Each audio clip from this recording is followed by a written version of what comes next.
Au sommaire de cette édition, le ministre de la Santé a lancé ce matin la deuxième phase de la campagne chimio prévention du paludisme. Cette prévention concerne les enfants de 0 à 5 ans à suivre dans ce journal. À Bobo Dioulasso, les fidèles musulmans multiplient des séances de prière en faveur de la paix. Cette grande prière s'est tenue à la grande mosquée Tidiania de Bobo Dioulasso, à suivre également dans ce journal. Mesdames et messieurs, bonsoir et bienvenue à ce rendez-vous consacré à l'actualité sur Savane TV. Comme annoncé en titre, le ministre de la Santé a lancé ce matin la deuxième phase de la campagne chimio prévention du paludisme. Un deuxième passage pour prévenir et préserver surtout les enfants de 0 à 5 ans du paludisme. La campagne se tient du 20 au 23 août. Alors, le film donc de la cérémonie de lancement avec notre reporter Germaine Farama. Dans une cour à Saponé, commune dans la province de Bazega, le ministre de la Santé fait prendre à un enfant du médicament anti-palu. Et ce geste marque le lancement du deuxième passage de la campagne de prévention du paludisme saisonnier. Une deuxième dose qui est administrée aux enfants de 0 à 5 ans qui avaient déjà reçu la première dose. Ici à Saponé, la campagne se passe très bien. Nous avons vu des agents de santé à base communautaire qui sont mobilisés, qui ont très bien intégré ce qu'il faut passer comme message aux populations, qui ont très bien intégré comment il faut administrer les médicaments aux enfants.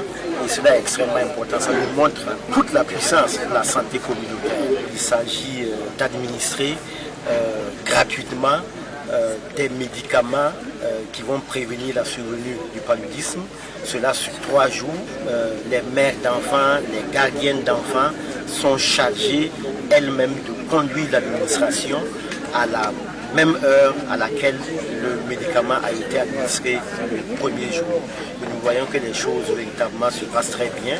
Pour cette deuxième prise de dose de la chimioprévention du paludisme, le ministre Jean-Claude Kagogo s'est rendu au CSPS de Saponé. Là, il prend connaissance des dispositifs et du fonctionnement de ce centre. Le ministre de la Santé a aussi eu droit au bilan de la lutte contre le paludisme dans la localité de 2023 à 2025. De 2023 à 2025, on note une baisse considérable. En 2023, on avait 63 648 cas, puis ça a flanché à 59 069 cas. Puis en 2025, il y a une baisse très remarquable en fait, du nombre de cas à 41 614. Environ le nombre de cas a baissé de 34%. Donc cela vraiment est dû à l'efficacité, à la conjugaison des différentes interventions dans le cadre de la lutte contre le paludisme. Sur le terrain, la délégation du ministère de la Santé note une prise de conscience et une adhésion de la population. Mais pour l'efficacité de la lutte, le ministre de la Santé insiste et interpelle la population sur le bon suivi de la campagne. Aux mères d'enfants, aux gardiennes d'enfants, pour que tous les enfants éligibles puissent véritablement bénéficier de leurs médicaments. Je leur lance cet appel. Il faut bien accueillir les agents de santé à base communautaire, les agents de santé, faites-leur confiance, faites en sorte qu'au premier jour, la prise supervisée soit effective, que pour les deuxième et troisième jours. Pour l'atteinte de ces objectifs, le ministère de la Santé interpelle la population sur les précautions à prendre dans cette lutte, notamment dormir sous une moustiquaire imprégnée et détruire autour d'elle les gîtes larvaires. Cette deuxième phase de la campagne CPS+, s'étale sur 3 jours dans tout le pays et devrait toucher près de 5 millions d'enfants de 0 à 5 ans. Le président de l'Assemblée législative du peuple, Dr Ousmane Bourma, a reçu ce matin une envoyée du secrétaire général de l'ONU à la personne de Saïle Work Zouédé, ancienne présidente de l'Utopie. Alors, cette rencontre avait donc pour but d'évaluer l'impact et surtout le rôle du bureau de l'ONU pour l'Afrique de l'Ouest et le Sahel dans un contexte de mutation sous-régionale. Yacouba Kiamtouré. En séjour au Burkina Faso, l'envoyé spécial du secrétaire général de l'Organisation des Nations Unies échange avec le président de l'Assemblée législative du peuple, Dr Ousmane Bougouma. Au menu de ces échanges, il est question pour l'envoyé spécial de l'ONU, Charles Léoc Zende, de prendre l'avis du Dr Ousmane Bougouma sur le rôle du Bureau des Nations Unies pour l'Afrique de l'Ouest et le Sahel dans un contexte de mutation sous-régionale. Dans cette visite, surtout ici à Ouagadougou, nous avons bien sûr rencontré les différentes entités des Nations Unies et des personnalités aussi clés qui peuvent nous apporter un éclairage, mais surtout les autorités. Et je suis ici aussi à l'Assemblée législative du peuple pour avoir le sentiment des représentants de la population ici sur le Bureau des Nations Unies pour l'Afrique de l'Ouest et le Sahel. La visite de l'envoyé spécial de l'ONU est aussi une occasion pour l'organisation de s'enquérir de la situation sécuritaire du Burkina Faso et des pays de l'Alliance des États du Sahel. Dans son rôle de maintien de paix, l'ONU, à travers sa représentante, entend faire une revue pour faciliter le dialogue et la médiation avec les pays de l'Afrique de l'Ouest et le Sahel. C'est une bonne opportunité de discuter de la situation actuelle et de voir comment inscrire un peu le rôle politique des Nations Unies. Je voudrais préciser à cet effet que les Nations Unies, dans leur multiplicité, sont présentes ici au Burkina et l'ont toujours été et continuent à l'être, à servir ce qu'ils doivent servir, la population du Burkina. Nous espérons qu'ils auront l'appui des autorités qui nous l'ont assuré, bien évidemment. On n'avait pas d'issue sur ça, de problème plutôt. Et voilà, c'est pour cela que je suis ici. Je suis très heureuse de ma visite, des échanges que nous avons eus, qui vont nous permettre de faire une revue la plus complète possible pour que ce bureau joue son rôle de prévention, joue son rôle de médiation des bons offices, joue son rôle de coordonnateur des partenaires. Cette évaluation du Bureau des Nations Unies pour l'Afrique de l'Ouest et le Sahel se poursuivra dans d'autres pays membres de l'organisation. Les rapports d'évaluation seront transmis au Conseil de sécurité de l'ONU selon l'envoyé spécial de l'organisation. Et puis le camp vacances Faso-Mebo de la 5e région militaire a officiellement pris fin hier à Dédougou dans la région des Bankui. Au terme de 10 jours d'encadrement, les jeunes campeurs sont repartis chez eux avec des connaissances et des missions. Les détails avec Fatoumata Kompaoli. Durant 10 jours, 495 enfants, dont des pupilles de la nation, âgés de 10 à 15 ans, ont été formés aux valeurs du patriotisme, de la discipline, du civisme et du vivre ensemble.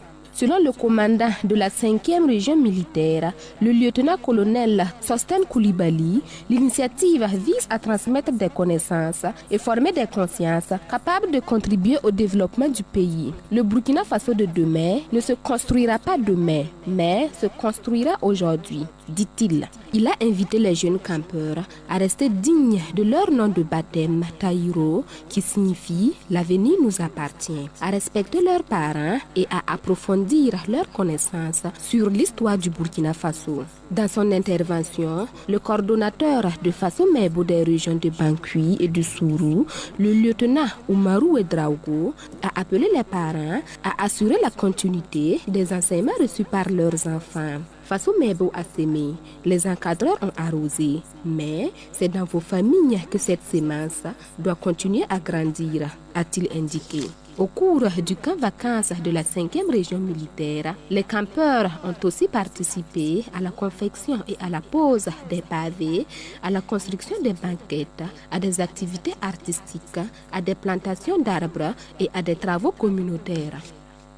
La direction provinciale de la jeunesse et de l'emploi du Kadiogo, avec l'appui de la direction des sports de la jeunesse et de l'emploi du Kadiogo, a célébré mercredi dernier la journée internationale de la jeunesse en différé. L'événement s'est tenu dans la salle des fêtes de la mairie de l'arrondissement 2 de la ville de Ouagadougou, en présence de notre reporter Ruben Wilson Okudio.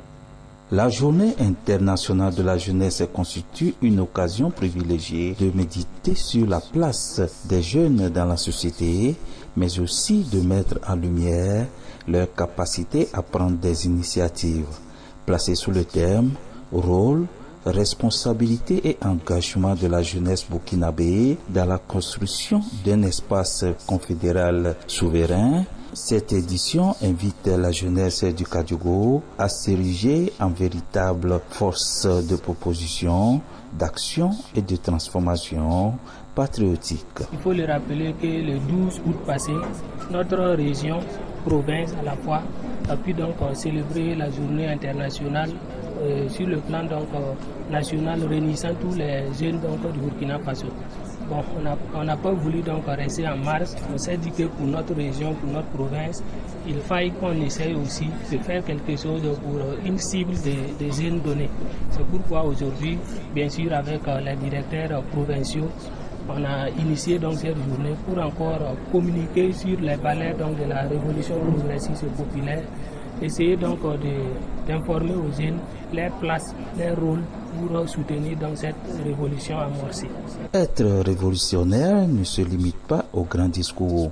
C'est avant tout savoir traduire ses convictions en actes concrets sur le terrain. Sur le plan intellectuel, les jeunes peuvent contribuer en termes de propositions. Sur le plan de la science également, beaucoup peuvent contribuer. Donc, mon message à la jeunesse, c'est que nous devons rester engagés et mobilisés pour impulser aussi le changement.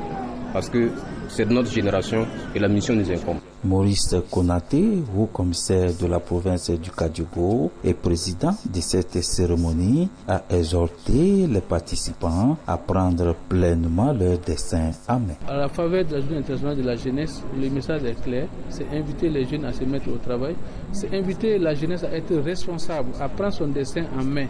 De toutes les façons, c'est cette jeunesse sur laquelle nous comptons pour mener en tout cas tous les combats en tout cas, qui s'ouvrent à nous. Chaque génération a ses défis et il appartient à chaque génération de relever ses défis. La nôtre aujourd'hui qui fait face à des attaques barbares, qui fait face aux soubresauts de l'impérialisme, nous devons aussi être à la pointe du combat pour que demain notre nom puisse figurer dans l'histoire. Pour meubler cette journée de réflexion et de célébration, un panel d'échange autour du thème « Une vie de révolutionnaire » ainsi qu'une démonstration d'arts martiaux ont également rythmé les événements. Dans un contexte national marqué par les défis sécuritaires et sociaux, les fidèles musulmans multiplient les séances de prière en faveur de la paix. Prier pour la paix, la cohésion sociale et surtout la stabilité du Burkina Faso. Cette grande prière a été organisée à la grande mosquée Tidjania de Bobo du Lasso. Les précisions avec Nongasida Thomas Sondo de Savane Media Ouest. Les mains levées vers le ciel, les fidèles adressent leur invocation. Dans cette mosquée, la prière est placée sous les signes de la paix et de la cohésion sociale. Pour les organisateurs, ces moments de recueillement constituent également un moyen de rappeler la place de la foi et de la solidarité dans la recherche d'un retour à une vie sociale apaisée. Vous voyez aujourd'hui, dans la mosquée, il y a plusieurs religieux de toutes confessions qui se sont retrouvés ici pour prier à la faveur du pays.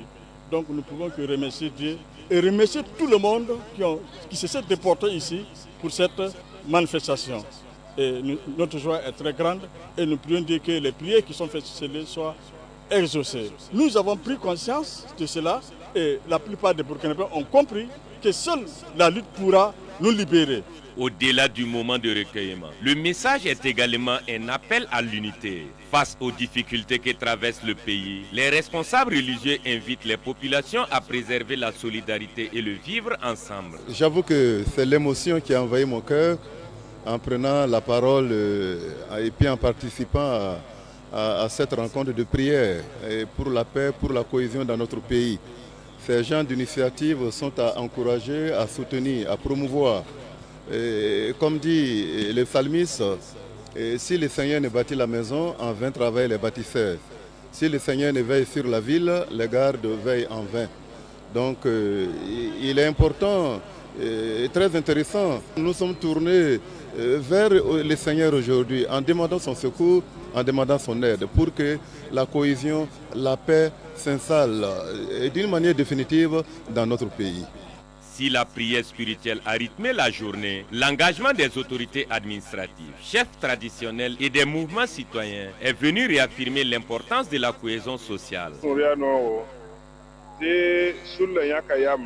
C'est une grande satisfaction de voir la population se rassembler autour des valeurs de paix et de fraternité. Nous prions Dieu pour qu'il accorde la sagesse, la santé et la force aux camarades présidents du Faso, le capitaine Ibrahim Traoré, ainsi qu'à toutes les autorités afin de mener à bien leur mission pour le pays. À travers ces invocations, les fidèles espèrent voir se renforcer la paix, la cohésion sociale, la stabilité dans l'ensemble du pays. Venons-en au grand format de cette édition. Ils ont connu la lumière à très jeune, porté les espoirs de leur famille et parfois même représenter le Burkina Faso sur les grandes scènes à l'international. Mais que deviennent exactement ces enfants stars une fois les projecteurs éteints entre manque d'encadrement, études négligées, fréquentation à risque et surtout pression sociale. Certains peinent en tout cas à trouver leur voie. Quel avenir pour les enfants stars au Burkina Faso? La réponse dans ce dossier que nous propose Madinatou Ouedraogo. Moi, j'ai fui même école là. Parce que bon, moi, je finis pas l'année. Ces propos viennent de lui-même. Oui, il s'agit du célèbre artiste et chanteur des années 2000 qui, à l'âge de 9 ans, a ramené le trophée de la Kora d'Afrique du Sud au Burkina Faso. Good evening, ladies and gentlemen. My name is Marton Junior. I'm come from Burkina Faso. Bonsoir tout le monde, je m'appelle Marton Junior. Je suis très content d'être là ce soir avec vous. Aujourd'hui, devenu majeur, Amadou Angoyeba, plus connu sous le nom de Marton Junior, revient sur les anecdotes qui ont marqué son succès. C'était tellement beau, magnifique, que je n'arrivais pas à revenir parce que ce que je pensais, c'est pas ça. Parce que être un artiste à bas âge, vous savez que c'est pas facile. Il y a tout à notre possession, on va partout, on rencontre des gens. C'était merveilleux. À son jeune âge, Marton Junior fuguait déjà pour rejoindre ses amis. Aujourd'hui, il estime que son échec dans sa carrière pourrait être lié en partie à ses mauvaises fréquentations. L'histoire d'enfantillage, l'histoire de fugue, il y a eu beaucoup parce que moi, étant jeune, et je me promenais, avant même que je commence la musique, je me promenais beaucoup. Donc, imaginez quand je suis devenu un artiste, ça c'est encore plus donner occasion à l'enfant de sortir. Moi, je ne savais pas que j'étais un artiste. Pour moi, artiste, c'était juste chanter seulement. Adama Betraogo, père de deux jeunes talents, Messi et Stéphane, du duo Les Petits Pionniers, nous raconte comment il a vécu le succès de ses enfants et surtout comment il veille à leur encadrement. Avec beaucoup de joie. J'étais fier de savoir qu'ils s'épanouissent dans la musique et de constater que le travail est apprécié par le public. Alors, on a une devise. La devise, c'est oser, lutter, savoir vaincre. Parce qu'on savait que c'était difficile, Donc on a pris les petits pionniers qui sont les plus jeunes révolutionnaires de la musique burkinabé. Comme le souligne Matson Junior, les jeunes doivent rester sages et éviter les mauvaises fréquentations. Un avis que partage Adama Ouedraogo, qui encourage ses enfants à privilégier leurs études. Les risques que je vois, c'est les mauvaises compagnies. Parce que les mauvaises compagnies amènent les enfants souvent à consommer. Il y a la drogue, il y a l'alcool aussi. Et souvent aussi, les enfants oublient souvent qu'ils sont des enfants. Et quand la célébrité leur monte la tête, ça peut les faire dérouter. L'aîné du groupe Stéphane Ouedraogo, en classe de 4e, dit accorder la priorité aux études afin de construire son avenir. Son petit frère Messi est quant à lui en classe de CM1. En tant que petit pionnier, je n'ai pas peur de mon avenir parce qu'on a dit qu'il ne faut pas forcer le destin, mais il faut plutôt essayer de l'apprivoiser.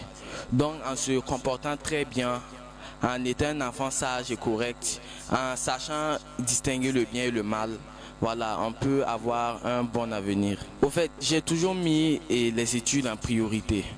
Le père des petits pionniers appelle ainsi les enfants artistes à ne pas abandonner leurs études, malgré le succès et la visibilité que leur donne la musique. Et je demande à tous ces parents, tous ces gens-là qui peuvent aider les enfants, de les aider parce que les enfants d'aujourd'hui, ils sont conscients, c'est une génération consciente. Si vous voyez, aujourd'hui les enfants chantent pour encourager les FDS et autres, c'est encourageant. Et je vous dis que ces enfants-là, il y a de l'avenir. Donc demain, je sais que la musique burkinabé ne va pas regretter si les gens décident d'accompagner les plus jeunes, les enfants. Observant de près le parcours de ces jeunes talents, le journaliste culturel Hervé David, on l'a dit le chat, estime que le terme star doit être utilisé avec prudence lorsqu'il s'agit d'enfants. Les enfants stars, c'est vrai que le terme est un peu trop fort pour ces enfants, mais bon, la venue des enfants stars, c'est comme dans tous les autres pays. C'est un suivi généralement. Il faudrait qu'ils gardent non seulement leur vie de star très jeune, et puis leur vie de jeunes, d'enfants. C'est très important. Il faut savoir faire la part des choses entre les enfants, leur parcours, que ce soit scolaire, que ce soit en famille, et puis leur vie devant les caméras, leur vie de célébrité. Pour lui, il faut savoir faire la part des choses entre la célébrité et la construction d'une véritable carrière artistique. Ce que je pense malheureusement de ces enfants stars, ils sont mal encadrés. Vraiment, leur avenir est parfois hypothéqué parce qu'après, l'enfant commence, quand il devient adulte, il commence à réclamer un certain nombre de ses droits. Même si parfois, il a tort pour la plupart des cas, mais parce qu'il n'a pas été informé. Et donc il s'est dit qu'on l'a dupé, peut-être de par son enfance, et puis le fait d'être célèbre très jeune, ça lui donne parfois certaines orientations, mais certaines directives qui ne sont pas parfois en adéquation avec la loi. Selon Hervé Davids-Onla, une planification est nécessaire pour accompagner ces jeunes talents. Un enfant célèbre ne devrait pas souffrir des conséquences de sa célébrité. Honnêtement, un enfant qui est célèbre ne devrait souffrir, n'est-ce pas, d'aucune difficulté dans le sens propre du terme. Maintenant, tout dépendra de l'encadrement, comme je l'ai dit plus tard. Donc, il est prédestiné déjà à devenir un acteur au développement, un acteur de la société. Cet enfant devient un peu, je veux dire, une étoile, n'est-ce pas, dans la société, un repère, n'est-ce pas, pour bon nombre de jeunes comme lui. Le journaliste culturel, qui a connu les débuts et le succès de Matson Junior, estime que la société porte également une part de responsabilité dans le parcours de l'ancien enfant star. Je dis pour Matson Junior, ça a été... C'est vrai que ce n'est pas une conclusion, mais pour moi, pour l'instant, jusqu'à ce qu'on parle, c'est un gâchis. C'est un gâchis dans ce sens où, quel que soit, je n'indexe pas un individu particulier, mais c'est la société en elle-même qui a un peu péché. C'est faisait partie des premiers artistes jeunes, n'est-ce pas, qu'on n'avait pas connus au Burkina Faso à cette époque. Nous-mêmes, on ne maîtrisait pas comment on pourra gérer ce genre de personnes. Il nous a surpris, nous tous, parce que il a été révélé sur le tas. N'oublions pas que c'est un enfant aussi, quand je dis sur le tas, qui a pratiquement vécu dans la rue, qui n'avait véritablement pas de géniteur, qu'on ne connaissait pas en tant que tel. C'est des personnes de bonne volonté, comme Junior Aïcha Junior, qui s'est battu et pleurait tous les jours, corps et âme, pour vraiment faire sortir cet enfant de là où il était, de l'ornière, où elle a pu le faire à sa manière. Aujourd'hui, Matson Junior vit au jour le jour entre les animations dans les mariages et les prestations de DJ dans les maquis. Si tu arrives à manger, tu arrives à gagner, à te doucher, tu arrives à gagner au moins quelque chose à mettre dans la poche, il faut lui dire merci. Parce qu'en dehors de la musique, il y a beaucoup de métiers que j'ai appris, mais les métiers que j'ai appris, ce n'est pas des métiers à laquelle où j'apprends et puis je me salue. J'ai fait des formations de technique, j'ai fait des animations de mariage des fois. Parce que après la musique, c'est ma passion. Matson Junior est aujourd'hui parfois pointé du doigt et victime de commentaires négatifs sous certaines de ses publications sur les réseaux sociaux. Il y a des gens qui vont voir la vidéo, ils vont commencer encore à mettre des trucs en bas. Moi, j'ai des preuves dans mon portable où j'ai publié mes petites prestations. Il y a des gens qui m'ont traité des noms bizarres, mais tu ne me connais pas, tu me juges. Ok, c'est pas grave, je suis d'accord. Tout un chacun de nous a ses qualités et ses défauts. La plupart de ces jeunes artistes sont invités à participer à des activités culturelles qui peuvent parfois se prolonger tard dans la nuit. Une pratique déconseillée par Hervé Davids Onla. Je fais peut-être partie des rares acteurs culturels qui interdisent que dans un événement comme le 12 PCA que les enfants viennent. Donc pour moi, c'est un peu mon combat. L'autre combat aussi, c'est le fait que même quand on organise un événement, à partir de 18h des festivals, c'est dommage que des enfants de 12 ans, les enfants du quartier viennent dans un festival. C'est un festival où on vend la boisson, les gens fument forcément, il y a la cigarette qui est vilipendée partout avec tout ce qu'on connaît comme vice. Un enfant de 12 ans, de 10 ans, moins que ça, même à moins d'un mineur ne doit pas rentrer dans un festival qui est destiné aux adultes. Une situation qui pose une autre question. Quel rôle certains médias jouent-ils dans le phénomène du starmania des enfants? Les médias jouent leur rôle. Moi, je pense que l'enfant s'élève. Maintenant, les médias courent vers les personnes s'élèvent, les médias courent vers les informations. Mais moi, je pense que c'est aux artistes, je veux dire aux encadreurs, n'est-ce pas, de savoir justement gérer ces médias-là. Parce que, vous savez, le droit à l'image est très important. Vous savez, on parle des enfants stars, mais les enfants aussi stars, ils ont aussi, comme les adultes, ils ont leur vie intime. Mais on mélange tout. Et les médias sont friands de tout ce qui est image de célébrité. Pour un enfant, c'est différent. Un enfant, un adulte. Pour lui, ces jeunes talents doivent être formés, encadrés et suivis par leurs parents, leurs producteurs et les professionnels du secteur artistique. Moi, j'encourage, n'est-ce pas, les producteurs, que ce soit les artistes musiciens, que ce soit les comédiens de théâtre, que ce soit de cinéma, et ainsi de suite, que ce soit les écrivains, que ce soit autre chose, qu'ils aillent à la découverte justement de ces enfants stars, qu'ils les forment, et puis après, ils les dénichent, et puis ils organisent, n'est-ce pas, une bonne carrière pour eux. Moi, je pense que je les conseille véritablement à aller plus là-bas, parce que c'est plus facile de mieux les façonner, c'est plus de mieux les organiser à l'image, n'est-ce pas, de ce que nous voulons de notre culture demain. À 30 ans, Matson Junior demande aujourd'hui au Burkinabé un soutien pour relancer sa carrière musicale. Il travaille notamment sur un single destiné à valoriser les forces de défense et de sécurité. C'est le soutien. Et bon, vous voyez, en fait, quand je parle de soutien, c'est pour la musique que je parle. Je n'ai pas dit de m'aider financièrement. Je suis un single pour nos forces de défense, pour les FDS et les VDP de Burkina Faso, pour les encourager. Face à cette situation, le chant lance un appel au gouvernement pour un meilleur suivi des jeunes talents artistiques afin que leur célébrité précoce ne compromette pas leur avenir. Parce que qu'est-ce que la loi? Il Il y a des tests en vigueur là-dessus, les enfants célèbrent, et il y a les enfants, il y a les droits de l'enfant, il y a tout cela. Donc je pense qu'il faudrait que de plus en plus qu'on fasse ressortir les tests. J'espère qu'à chaque fois quand une équipe a un enfant qui est célèbre, et qu'il y ait des formations et qu'il y ait un regard que l'État doit regarder, le service social, la petite enfance qui s'occupe justement de ces personnes-là, de ces jeunes-là, de ces nourrissons, de ces enfants. Le cas de Joe, personnage de la célèbre série Burkinabé du lycée, est également évoqué. Selon les informations, le jeune a été envoyé au Maroc par des influenceurs dans un centre de désintoxication pour une prise en charge liée à la consommation de stupéfiants. Tous ces parcours soulèvent une question essentielle. Quel avenir réservons-nous à nos enfants stars? Ne juge jamais les personnes qui n'ont presque rien, car un jour la vie pourrait t'apprendre ce que signifie tout perdre. Alors traite les gens toujours avec respect, peu importe leur situation.